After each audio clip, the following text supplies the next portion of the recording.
Ja, så blev jeg jo fik sagt ja til at lave den her video, så det synes jeg egentlig ikke var så fedt nu, men jeg vil også gerne ud med noget budskab, så vi tager den derfra. Jeg synes jo egentlig, at jeg var meget normal, indtil jeg fik at vide for et år siden, at jeg havde ADHD. I min hverdag, der er det brudte opgaver, der præger billedet. Jeg går i gang med at vaske op, kommer i tanke om, at tørretumlerne er færdige, og lægger lidt tøj sammen, så skal der styves ud, så når en mand kommer hjem fra arbejde, så ligger det hele rundt over det hele, og ikke er lavet kun dele af det. Det er at huske, hvad man skal lave, hvis ikke man får skrevet det ned, det er jo håbløst, så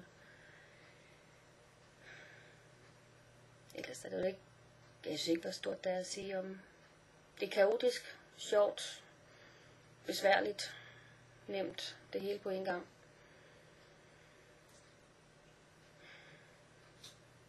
Det er helt tør.